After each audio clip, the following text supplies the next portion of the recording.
बिस्मिल्लाहिर्रहमानिर्रहीम। अस्सलामु अलैकुम वरहमतुल्लाहि वबरकातुहू। आबिद राजा चैनल की तरफ से आज मैं अपने दोस्तों को एक वजीफ़ा बताऊंगा।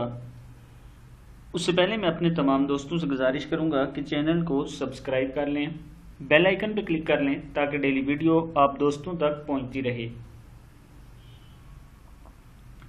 तो दोस्तों, पढ़ना क्या है आपने? या अरहमर राहिमीन।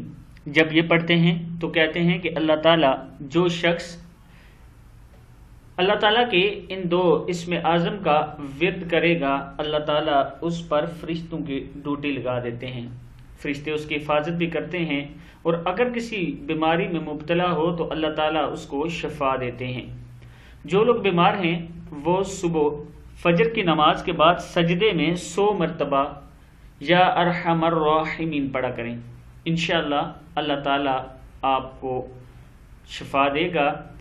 और जो लोग अपनी हिफाजत के लिए पढ़ना चाहते हैं वो हर नमाज के बाद इसको 33 मरतबा पढ़ा करें। इंशाअल्लाह अल्लाह ताला आपकी हिफाजत के लिए फरिश्ते मुकर्रर फरमाएंगे।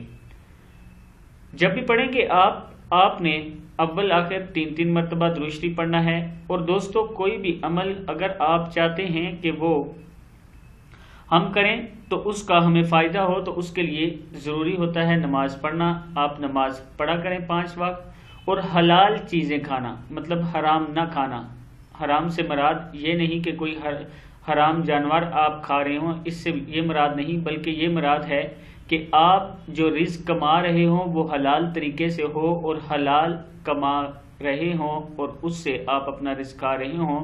तब आप पर अल्लाह ताला के ये नाम जो मैं आपको बता रहा हूँ इनका आपको फ़ायदा होगा। पढ़ने का तरीका मैंने अपने दोस्तों को बता दिया कि या अरहमर राहिमीन आपने पढ़ना है। जो लोग बीमार हैं सुबह नमाज के बाद सजदे में 100 मरतबा पढ़ें। और जो लोग अपनी हिफाजत के लिए कह रहे हैं वो हर नमाज के बाद 33 मरतबा अव्वल आखिर 3-3 बार दुरूद शरीफ पढ़ के ये पढ़ लिया करें। अल्लाह ताला आप सब पर करम फरमाए। अस्सलामु अलैकुम वरहमतुल्लाहि वबरकातुहू।